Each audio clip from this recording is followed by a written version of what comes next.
खरं म्हणजे मला आज जाहीर सभा घ्यायची होती, कारण आता लढाई मैदानामध्येच होणार, हॉलमध्ये नाही होणार. आणि जसं मी परवा मुंबईतल्या शिवसैनिकांसमोर बोलताना बोललो, ज्याचा उल्लेख संजय राऊत यांनी केला, आणि इकडे एक फोटो आहे, एक तर तू राहशील किंवा मी राहीन, आणि इकडे मला माहित नाही माझ्या पायाशी एक कलिंगड ठेवले. काही जणांना वाटलं मी त्यांना आव्हान दिलं. मी कोणत्याही ढेकणाला आव्हान देत नाही. मी म्हणजे कोण आणि तू म्हणजे कोण हे समजून घेतलं पाहिजे. मी म्हणजे माझा संस्कारित महाराष्ट्र, आणि तू म्हणजे महाराष्ट्रावरती दरोडे टाकणारा दरोडेखोरांचा, टोळक्यांचा पक्ष जो आहे तो अख्खा पक्ष. ढेकणाला कधी आव्हान नाही देत, ढेकणं अशी अंगठ्याने चिरडायची असतात. त्याच्यामुळे कोणाला तरी वाटलं की त्यालाच बोललोय, मग त्यांनी सांगितलं माझ्या नादाला लागू नका रे, तुझ्या नादाला लागण्या एवढ्या कुवतीचा तू नाहीच आहेस. आज बरेच विषय आहेत, बऱ्याच विषयांवरती मार्गदर्शन झालेलं आहे. चला जिंकूया. बोलायला खूप सोपं आहे, पण कसं जिंकायचं आणि कशासाठी जिंकायचं हा महत्वाचा विचार आहे. कसं जिंकायचं हे सांगितले गेले, आणि कशासाठी जिंकायचं याचा अनुभव तुम्हाला सर्वांना येतोय. मी माझं पुढचं भाषण सुरू करण्याच्या आधी पुणेकरांचा जो विषय, काल मला संध्याकाळी रिव्हरफ्रंट या विषयामध्ये अभ्यास करणारे जे काही पर्यावरणवादी आहेत त्यांनी माझी भेट घेतली. आणि तुम्हाला सगळ्यांना कल्पना पाहिजे, गेल्या काही दिवसांपूर्वी जो पुण्यामध्ये पूर आला होता, हा केवळ एका विभागाचा पूर नाहीये. काही हजारो संसार त्याच्यात उद्ध्वस्त झाले. पाऊस पडला, पूर आला, तसं मागे पानशेतचंही धरण फुटलं होतं. या गेल्या काही दिवसांमध्ये सुद्धा पूर्ण देशात, मग वायनाड असेल, केदारनाथ असेल, बऱ्याच ठिकाणी पूर येतोय, भूस्खलन होतंय. आणि याच्यामध्ये आपण नुसतं निसर्गावरती टाकून नाही चालणार. काही गोष्टी ज्या आपण चुकतो आहोत, मी चुकत नाही म्हणत, गुन्हे घडतायत आपल्याकडनं, या गुन्हेगारांना लटकवण्यासाठी म्हणून सुद्धा आपल्याला जिंकलं पाहिजे. फासावरती नसलं तरी उलटं लटकवलंच पाहिजे. आणि मी तुम्हाला सर्वांना विनंती करेन, पुणेकरांना खास करून, की हा अख्खा विषय हा पुणेकरांचा आहे. एक विकासाचं स्वप्न दाखवणं खूप चांगलं आहे की इकडे जॉगिंग ट्रॅक होईल, सायकल ट्रॅक होईल, हे बरोबर आहे. पण त्याच्यासाठी माझ्या शहराची काय हानी होणार आहे ते सुद्धा दाखवा जरा. आणि मी फक्त 2 फोटो तुम्हाला दाखवणार आहे. हे घेऊन जा.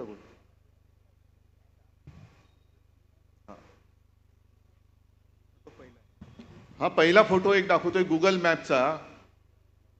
मुंबईमध्ये जसं पूर आल्यानंतर आपण काही ठिकाणी त्याची उपाययोजना केली, तरी देखील यावर्षी आणखीन वेगळ्या ठिकाणी पाणी तुंबलं.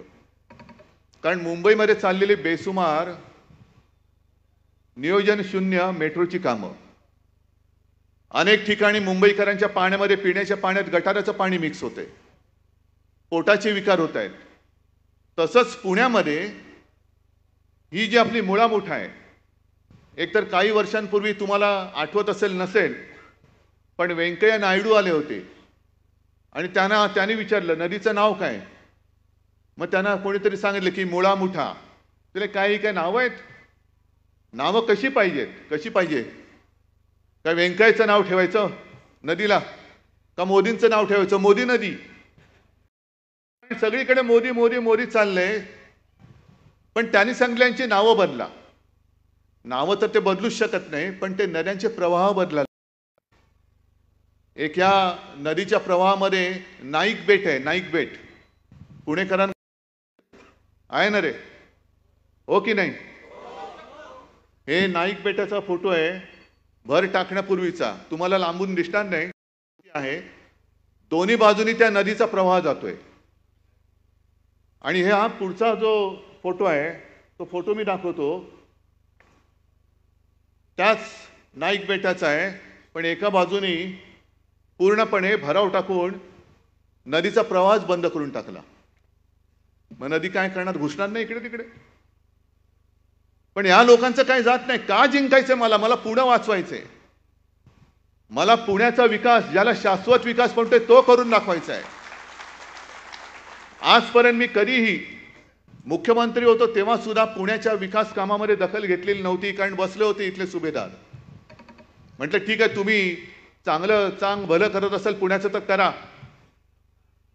आणि आपल्या सत्तेच्या काळात ज्या गोष्टीला आपण स्टे दिला होता, आपली सत्ता, आपलं सरकार गद्दारी करून पाडल्यानंतर पुन्हा जोमाने तिकडे लाखो ट्रक ते सगळे डेबरी, राडा रोडा सगळे टाकून तो नदीचा प्रवाह बंद करून टाकला आणि पाणी माझ्या पुणेकरांच्या घरामध्ये घुसायला लागलं. याला विकास म्हणायचा? हा विकास नाही, हा विकार आहे. होय, भाजपला झालेला पैशाचा विकार आहे हा. आणि याच्यासाठी पुणेकरांनी उतरलं पाहिजे रस्त्यावरती. आपण जे उतरलो ना, एक तर तू राहशील किंवा मी राहीन, तो एवढ्यासाठी राहिले. तू बर्बादी करणारा, तू तर राहू शकत नाही. तुला घालवण्यासाठीच मी मैदानात उतरलेलो आहे.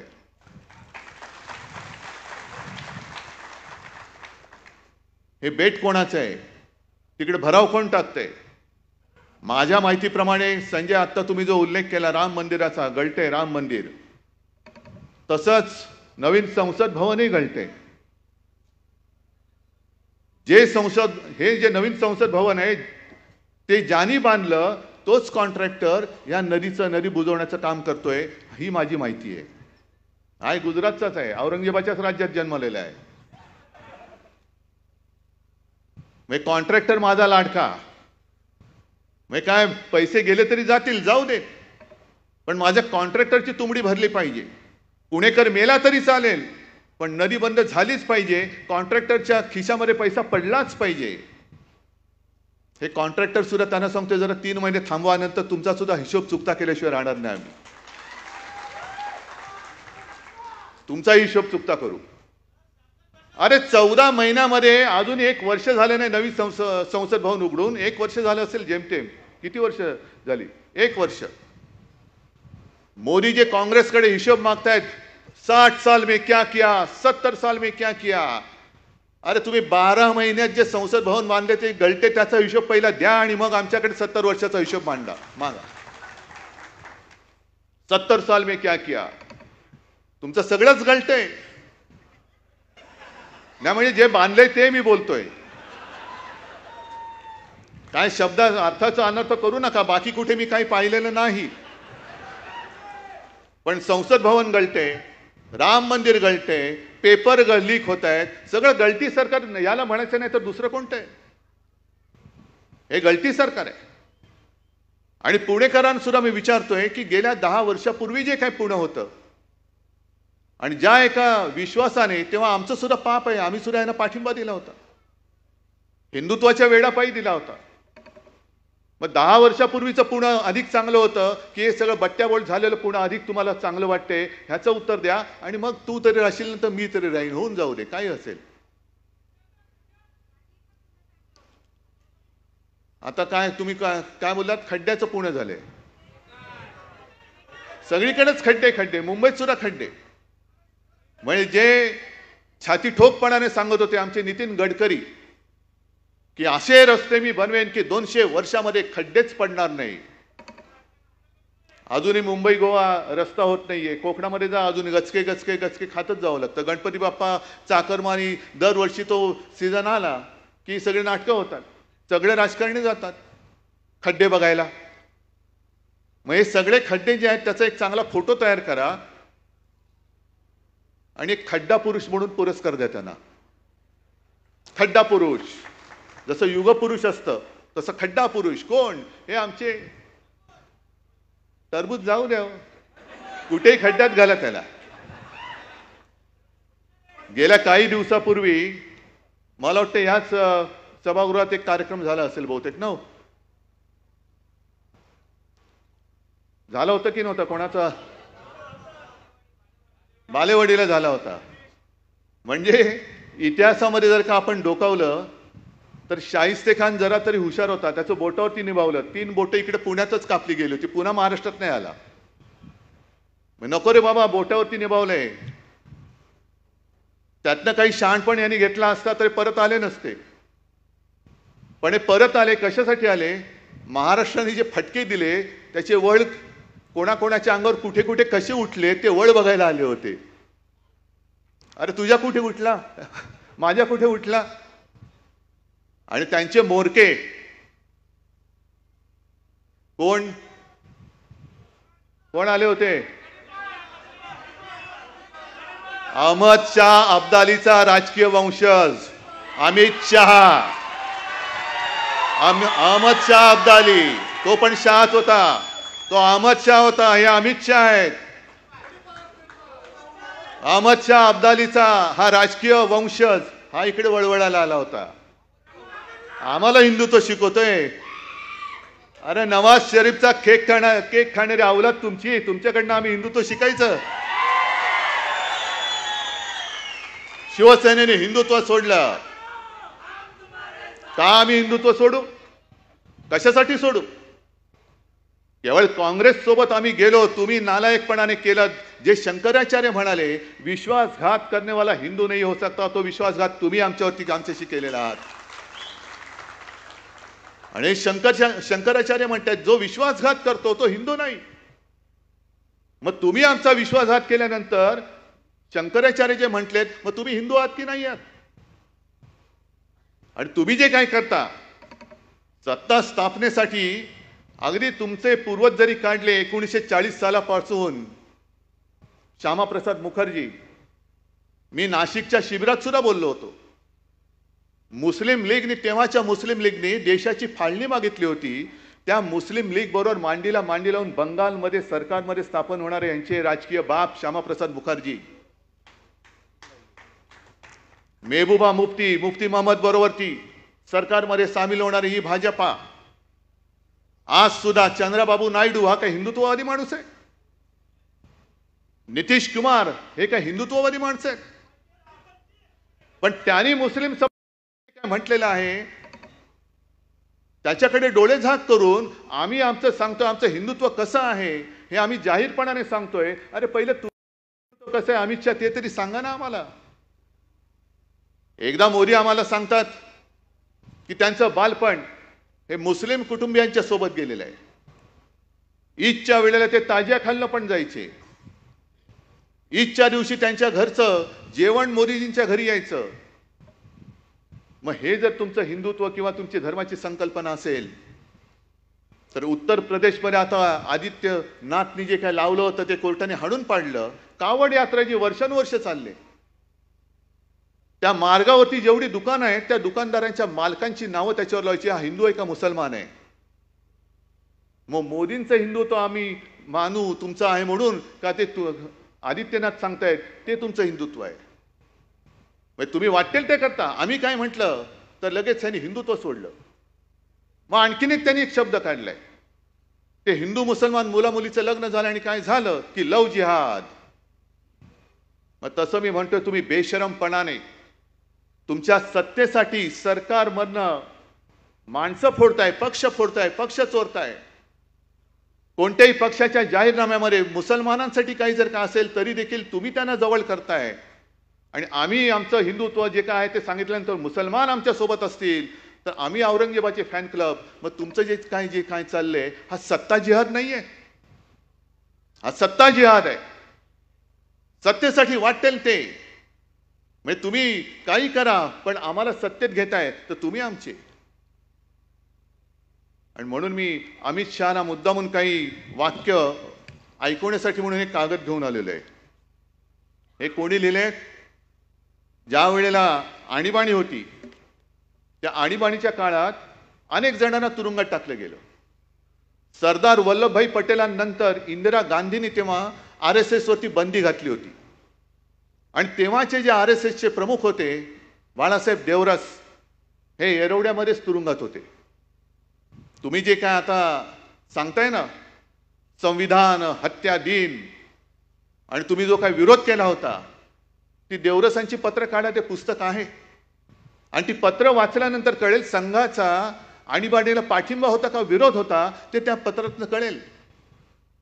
पण देवरसानी 2 पत्र ही तत्कालीन पंतप्रधान इंदिराजींना लिहिली होती आणि त्याच्यामध्ये संघ म्हणजे काय आहे ते त्यांनी सांगितलं होतं. हिंदी में है, थोड़ा सा पढ़ने की कोशिश करता हूं. त्यांनी सांगितलं की राष्ट्रीय स्वयंसेवक संघ पर सांप्रदायिकता का आरोप करने वाले भी कुछ लोग हैं, पर उनका यह आरोप निराधार है. यद्यपि संघ का कार्यक्षेत्र संप्रति केवल हिंदू समाज तक ही सीमित है, फिर भी किसी अहिंदू के खिलाफ कुछ भी संघ में सिखाया नहीं जाता. संघ में मुसलमानों का द्वेष करना सिखाया जाता है, यह कहना भी सर्वथा असत्य है. इस्लाम धर्म, मोहम्मद पैगंबर, कुरान तथा ईसाई धर्म, ईसा मसीह, बाइबल, इनके संबंध में संघ में अनुचित शब्द का भी प्रयोग नहीं होता. इतना ही नहीं बल्कि सर्व धर्म समभाव यानी एक सत विप्रहा बहुधा वदंती, यह जो हिंदुओं की विशेषता है उसी को संघ सर्वोपरि मानता है. मग हे कोणाचा फॅन क्लब आहे? मग त्या अब्दालीला विचारा, अहमद शहाचा जो वंशज वळवळतो ना इकडे इकडे येऊन बोंबलून गेला, त्यांना विचारा की हे हिंदुत्व म्हणून तुम्हाला संघ नकोय का? निवडणुकीच्या शेवटच्या सुमारास नड्डा जे बोलले होते की आता आम्हाला संघाची गरज नाही, कारण संघाचं हिंदुत्व अमित शहाना मान्य आहे की नाही हे तुमच्या समोर मी जाहीर त्या अहमद शाह अब्दालीच्या राजकीय वंशज अमित शहाना विचारतोय. हे राजकीय वंशज आहेत त्यांचे. तोडा फोडा आणि राज्य करा. मराठी माणसाची सुद्धा जी एकजूट आहे, हिंदूंची एकजूट आहे.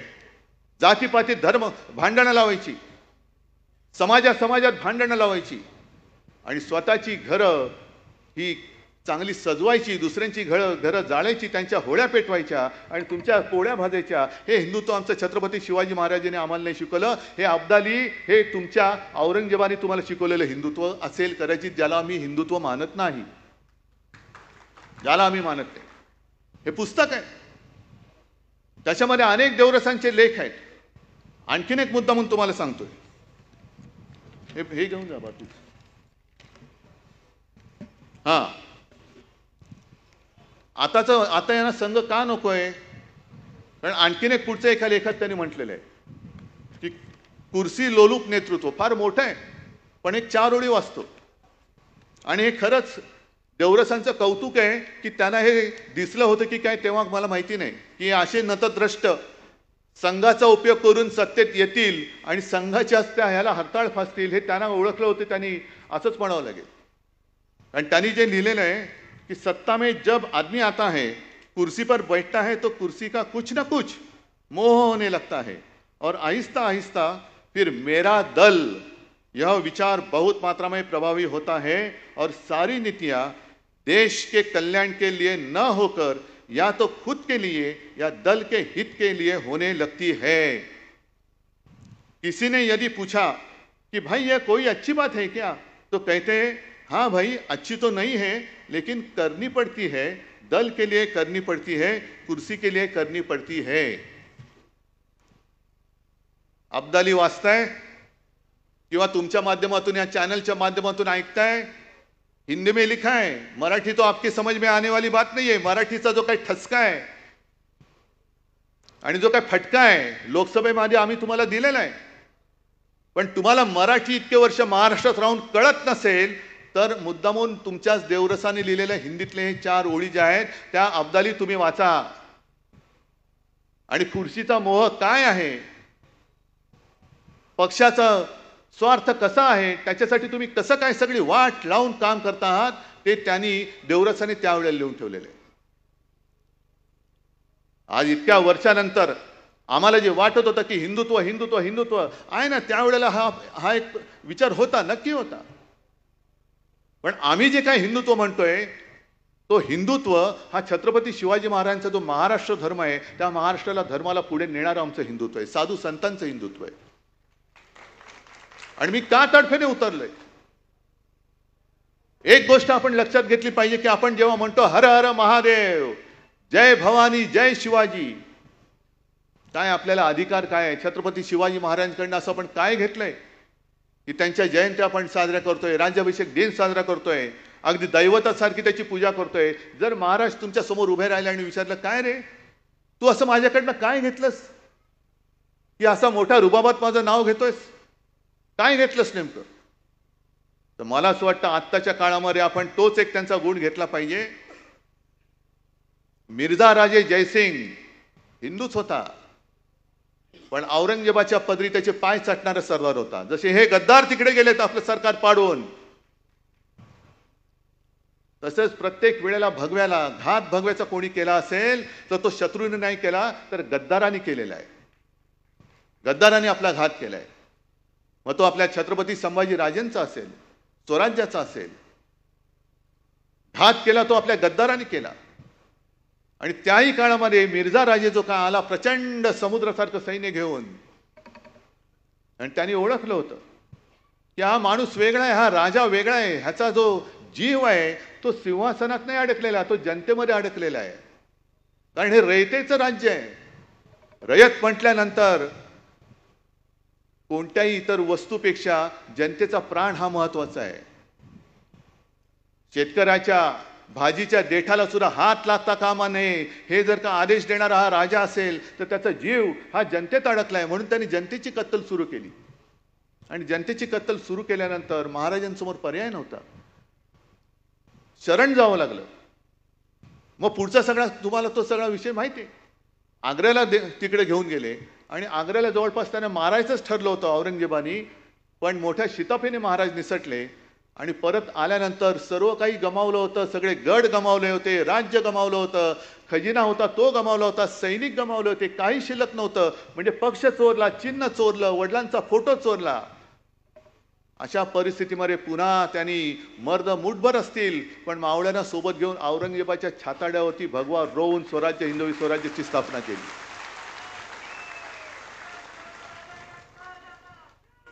मग आपण हे नाही करू शकत?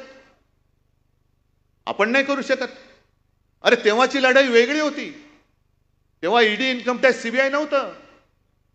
सरळ तलवार घेऊन यायचे आणि जे मी म्हणतो ना, तू राहशील किंवा मी राहीन. जसा सिंहगडाच्या वेळेला तानाजी आणि तो उदयसिंग म्हणजे समोरासमोर भिडायचे, लढाई व्हायची, रक्तबंब वाढवायचे, कोणाचा हात कापला जायचा, कोणाची गर्दन छाटली जायची, कोणाचे पाय जायचे. तरी देखील उभं राहिलं का? चला जिंकूया. हा महाराजांनी तेव्हा सुद्धा एक आदेश दिला असेल, चला जिंकूया. का? कारण सगळं जे काही संकट आलं होतं ते संकट नेस्तनाबूत करून पुन्हा माझा पवित्र भगवा, हा हिंदू संस्कृतीचा भगवा, हा तिकडे मला रोवायलाच पाहिजे. त्या जिद्दीने महाराज परत आले आणि त्यांनी तो रोवून दाखवला. म्हणून आपण त्यांची पूजा करतो. मग इतिहासामध्ये आपली नोंद काय झाली पाहिजे? अरे नुसते नाव घेणारे होते नाही. मी तर असा विचार करतो की माझं प्रत्येक पाऊल छत्रपती शिवाजी महाराज आणि बाळासाहेब बघतायत की हा काय करतोय. शिवसेना प्रमुखांनी शिवसेनेची जबाबदारी माझ्यावरती सोपवली. शिवसेना म्हणजे नुसती यांच्यासारखा भाकड जनता पक्ष नाही, तर अन्याय जाळून टाकणारी मशाल आणि निखारा आहे तो निखारा. त्या निखाऱ्याची जबाबदारी त्यांनी माझ्यावरती सोपवलेली आहे.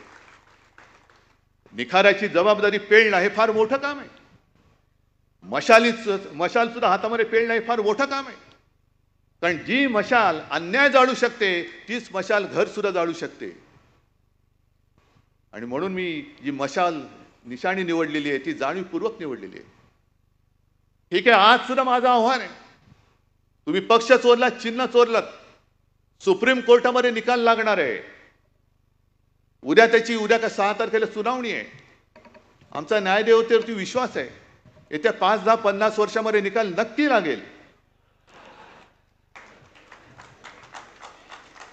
ना आता एवढा आमचा विश्वास आहे, आमचा अंधविश्वास आहे न्यायदेवतेवरती. एक 50 वर्षामध्ये निकाल नक्की लागेल. पण तो निकाल लागायचा तेव्हा लागेल मी जनतेच्या न्यायालयामध्ये निकाल मागण्यासाठी न्याय मागायला आलेलो आहे.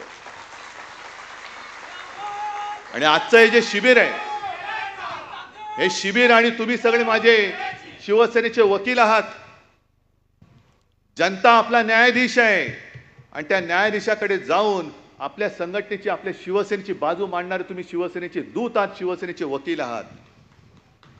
ही जनता न्यायालयामध्ये सुनावणी आजपासून सुरू झाली.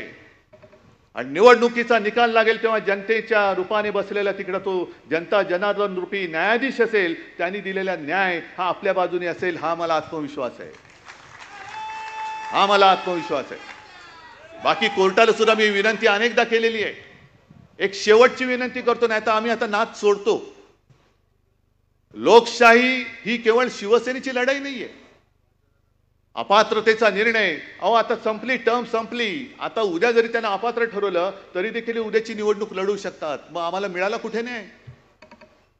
पण आज आम्ही तुमच्याकडे एका आशेने बघतोय की दिवसा ढवळ्या लोकशाहीचा खून करून चोर बाजार मांडणारे खुनी जर का आमच्या राज्यावरती राज्य करत असतील तर आम्ही कोर्टाकडनं अपेक्षा केल्यानंतर तिथून जर न्याय मिळायला विलंब होत असेल तर दुसरा आम्ही कोणाकडनं अपेक्षा करायची न्यायाची? मी माझ्या जनतेकडनंच करणार. कारण जनताच मग त्याला साक्षीदार आहे. जो गद्दारांनी चोर बाजार मांडलेला आहे संपूर्ण, आणि आता रेवड्या उडवत आहेत. एक तर लुटालूट प्रचंड चाललेली आहे. म्हणजे पुण्यामध्ये लुटतायत, मुंबईमध्ये लुटतायत, सगळीकडे कॉन्ट्रॅक्टर आणि कॉन्ट्रॅक्टर देऊन टाकतायत आणि त्या रूपाने पैसा उभारतात. हाच पैसा या निवडणुकीमध्ये वापरणार आणि हे कमी पडतंय. म्हणून आता लाडकी बहीण असेल, आणखीन काही असेल, म्हणजे तुम्ही लाच घेऊन मतं विकत घ्यायला बघताय. महाराष्ट्र हा स्वाभिमानाने जगणार आहे, भिकेवरती जगणारा महाराष्ट्र नाहीये. महाराष्ट्राला पाहिजे ते हक्काचं पाहिजे. आज सुद्धा त्या माऊलीला आपण मदत केली.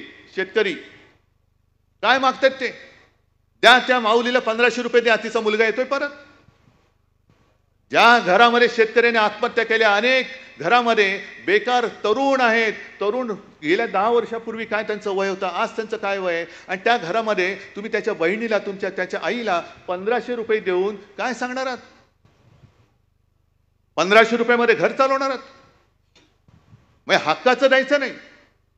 जर तुम्ही हक्काचं मागाल तर याद राखा, मोदी आणि अब्दालीची हीच योजना आहे.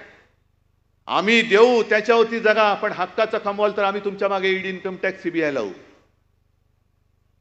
इकडे स्वाभिमानाने नाही जगायचं, ताटमानेने जगाल तर याद राखा तुरुंगात टाकू. आमच्या समोर याल तर हातामध्ये भिकेचा कटोरा घेऊन आणि खाली मान घालून यायला पाहिजे. हे तुम्हाला मंजूर आहे? आणि ह्यालाच मी म्हणतो, एक तर मी तरी राहीन, नाही तर तू तरी राहशील. अन्यायावरती वार करणार तरी राहील, नाहीतर अन्याय करणार तरी राहील. हा लढा उद्धव ठाकरेचा नाहीये, हा लढा केवळ शिवसेनेचा नाहीये, हा लढा माझ्या छत्रपतींच्या महाराष्ट्राचा आहे. दरवेळेला जे आपण सांगतो, सेनापती बापटांचा दाखला देतो, महाराष्ट्र आधार या भारताचा, तो आधार भारत आज महाराष्ट्रामध्ये शोधतोय. आणि एकदा आपण हे करून दाखवले. आज सुद्धा माझ्याकडे जे येतात, इतर राज्यातनं काही लोक येतात. ममता दीदी येऊन गेल्या, आणखीन काही लोक येऊन गेले आणि अनेक जण येऊन सांगतात की उद्धवजी आपने देश को दिशा दिखाई. 1 डिसेंबर जानेवारी पर्यंत या हुकुमशहाच्या विरुद्ध बोलण्याची कोणाची हिंमत होत नव्हती, ती महाराष्ट्राने दाखवली. म्हणून आपण हा लढा देऊ शकलो. आहे ना, ही तर आपली परंपरा आहे, अन्यायाविरुद्ध लढणं. त्याही काळामध्ये आम्ही शाळेमध्ये हे सगळं शिकलो, तुम्ही पण शिकलेला आहात. आपल्या शाळेची पुस्तकं एकच होती, धडे एकच होते. पण नुसते वाचून मार्क मिळवण्यासाठी ते धडे नव्हते, तर आयुष्यामध्ये ते संस्कार गिरवण्यासाठी म्हणून ते धडे होते. लोकमान्य टिळकांना जे म्हणतात असंतोषाचे जनक, स्वराज्य हा माझा जन्मसिद्ध हक्क आहे आणि तो मी मिळवणारच. मग तेच आज आम्ही म्हणतोय. त्या काळामध्ये जसे टिळक हे महाराष्ट्राचे एक मराठी माणूस देशातल्या इंग्रजांच्या विरुद्धचा असंतोषाचा जनक झाला, तसं आज ह्या मोदी शहांच्या हुकुमशाही विरुद्ध माझा महाराष्ट्र आणि माझी शिवसेना ही आजच्या हुकुमशाहीच्या विरुद्धची असंतोषाची जनक आहे. आणि जसं ते म्हणाले होते की स्वराज्य हा माझा जन्मसिद्ध हक्क आहे, तो मी मिळवणारच, तसं आज सुद्धा आम्ही म्हणतोय की होय, स्वराज्य हा माझा जन्मसिद्ध हक्क आहे आणि तो मी राखणारच. म्हणून आम्हाला जिंकायचंय. कारण ही नुसती एवढ्या जागा पाहिजेत, तेवढ्या जागा पाहिजेत नाही, मला अख्खा महाराष्ट्र पाहिजे. मला महाराष्ट्राचा काना कोपरा हा स्वाभिमानाने उठलेला पाहिजे, पेटलेला पाहिजे. मला संपूर्ण महाराष्ट्रातल्या दऱ्याखोऱ्यांमध्ये या हुकुमशाही, व्यापारी हुकुमशहांच्या विरुद्ध एक रान किंवा वणवा पेटलेला पाहिजे. आणि ते वणवा पेटवण्याचं काम तुमच्यावरती दिलेलं आहे. आहे हिंमत तुमच्यामध्ये? करणार ती कामं?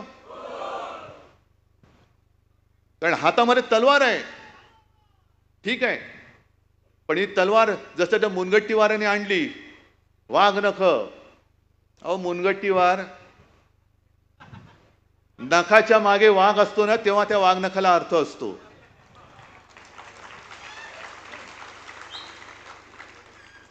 त्या वाघ नखाने अफजल खानाचा कोथळा काढलेले आहेत की नाही हा विषय वेगळा आहे, पण त्या नखाच्या मागे शिवाजी राजा म्हणून वाघ होता, म्हणून त्या नखाला महत्व आहे. आणि त्या नखाच्या मागे जर मुनगट्टीवार असेल तर पेलवतंय का ते तुम्हाला? हा, झेपते का? वाघ नख आणि मुनगट्टीवार कुठेतरी काहीतरी जुळते. पण तुम्ही माझ्या महाराष्ट्राच्या स्वाभिमानाला त्याच्या गळ्याला नख लावताय, तेव्हा निवडणुकीत वाघ नख कशी असतात? ती वाघ नख ही माझ्या समोर बसलेली आहेत. ही महाराजांची वाघ नख, खरी वाघ नख ही महाराष्ट्राची जनता आहे. ही शिवाजी महाराजांची वाघ नख म्हणजे महाराष्ट्रातली जनता आहे. आणि हीच वाघ नख घेऊन उद्याच्या निवडणुकीत हा जो अब्दाली आपल्यावरती चालून आलेला आहे, होय मी त्याला आजपासून अब्दाली म्हणतोय, अहमद शाह अब्दाली म्हणतोय. मला तुम्ही नकली संतान म्हणता तेव्हा लाज नाही वाटत? मला तुम्ही औरंगजेबाचा फॅन क्लब म्हणताना तुमची जीभ नाही अडखळत? मग तुम्ही अहमद शाह अब्दाली असाल आणि आहातच तर मी कशाला घाबरू? हा अहमद शाह अब्दाली पाहिजे का मी पाहिजे हे तुम्ही ठरवायचं आहे. महाराष्ट्राचा स्वाभिमान पायदळी तुडवणारा अब्दाली पाहिजे, औरंगजेब पाहिजे का छत्रपतींचा महाराष्ट्र हा अभिमानाने स्वाभिमानाने हा असा धगधगत्या निखाऱ्यासारखा भगवा हातामध्ये घेऊन नाचणारा शिवसैनिक पाहिजे हे तुम्ही ठरवायचं आहे. आणि आजचं हे संकलन खूप चांगलं झाले. ही मशाल आता घरोघरी घेऊन जायची आहे. अनेक ठिकाणी मला कल्पना आहे की आपल्या शाखांच्या बोर्डवरती आज देखील धनुष्यबाण आहे. नाही, आता तिकडे मला मशाल पाहिजे. आणि मशाल केवळ बोर्डवर नकोय, मशाल ही आपल्या हृदयात धगधगती पाहिजे. आणि आणखीन एक सांगतो, हे फार छान केलेलं आहे, ह्याच्यात कुठेही काही चूक नाहीये, फक्त एक कमी आहे, तो म्हणजे शिवसेनेचा वाघ. जो मुनगट्टीवारकडे नाहीये, जो भाजपकडे नाहीये. तुम्ही नख घेऊन बसा, पण वाघ माझ्याकडे आहे. त्याच्यामुळे आम्हाला ती भीती दाखवू नका. ही निवडणूक तुम्ही कधीही घ्या, ठीक आहे, पावसाचं थैमान आहे, पण त्याच्यानंतर पावसाचं थैमान झाल्यानंतर भगव्याचं थैमान सुरू होईल. भगवं वादळ या महाराष्ट्रामध्ये येईल. आणि अमित शहाना सांगतोय, अब्दालीला सांगतोय की या लोकसभेत जेवढे वळ तुमच्यावरती उमटलेत त्याच्यापेक्षा, जसं संजय तुम्ही बोललात ना, शिवसेना प्रमुख म्हणायचे की माझ्या पाठीवरती आता एवढे वार झालेत की वार करायला जागा नाही, तसं या विधानसभेच्या निकालानंतर अब्दाली तुमच्या भाजपवरती एवढे वळ उठतील की पुन्हा वळ उठवायला जागा शिल्लक नसेल. आणि मग तुमची वळवळ ही महाराष्ट्रामध्ये कायमची गाडली गेलेली असेल. आणि ती गाडण्यासाठी सज्ज व्हा, हातामध्ये मशाल घ्या आणि ह्या चोर बाजाराला, दरोडेखोरांना जसं औरंगजेबाची कबर तिकडे आपण बांधली तशीच भाजपची राजकीय कबर या महाराष्ट्रामध्ये बांधा. जय हिंद, जय महाराष्ट्र.